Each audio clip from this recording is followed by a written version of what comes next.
Hi everyone. So today we are going to talk about new AI tool. It's an open source AI tool that you can use instead of this Bolt. Because if you are using Bolt to build apps like with just prompt, you might have noticed one big problem in that. After few tries, it says like trial limit exceeded or today's limit exceeded, come back tomorrow. So it's frustrating, right? So for that, you might need to create a new account or you need to pay for their services to make it work for you. Well, if I told you that there is an open source alternative that does exactly the same things, but for free, no limits, no waitings.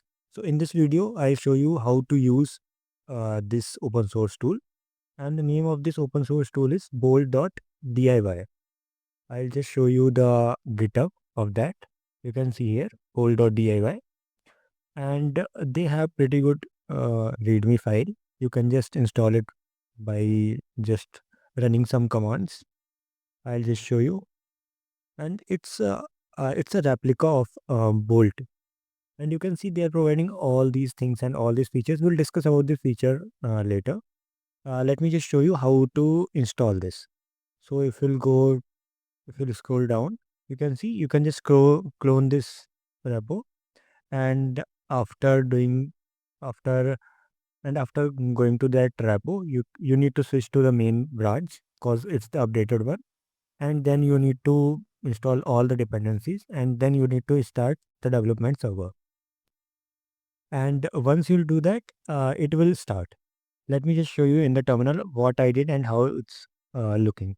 So here you can see I have cloned the repo. You can see the repo here, bolt.diy, and after cloning it, I have checked it out to main branch, and after that I have installed all the things, pnpm.install, and you can see I have installed all the dependencies, and it will install automatically those dependencies. And after that, I need to run this dev server, and it's currently running. You can see in my localhost. It's running on 5173 localhost, and you can just copy this link and paste it in your browser. I'll just show you. So here in browser, you can see I have my running localhost, and you can see this kind of interface. It's similar to Bolt interface, and here you can see the APIs that you can put. Okay, so I was currently using the OpenAI O3 mini, but it's a paid version, so you don't need to purchase that. You can just go to the Grok API, and in Grok you can use any model. There are a lot of models in Grok API. You can use any of that, and you will get the free API if you'll go to the Grok Cloud APIs. Well, you just need to sign in, and you can just create your own API key. And after that, you can just copy paste the API key here in bolt.diy file. You can just set the API key from here. Here you can just set your API key, and once it's set, you can just type your command or type your prompt. It will start building some apps. So for saving the time, I'll just show you what I have built. So you can see I was trying to build a domain registration, uh, purchasing things like a GoDaddy website.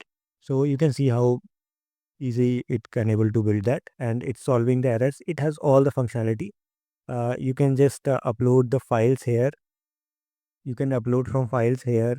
You can download the files as well, and you can use this feature as well if you want some specific change in some specific areas. So you can use this feature for that. Yeah, so it has all the features. You can revert the changes as well. If you see, we have revert to this message. It will revert to this message, like it will revert the code changes till this message. So we have a revert changes as well. So it has all the functionality that our Bolt is providing, and we can do it with free with Grok APIs, and the other APIs are there as well that we can use for free. And there are some open source as well. You can see in Hugging Face, we can use that as well. So there are a lot of providers. You can find it here, and it's really a good feature, you can say. So yeah, that's it for today, guys. Thanks for watching.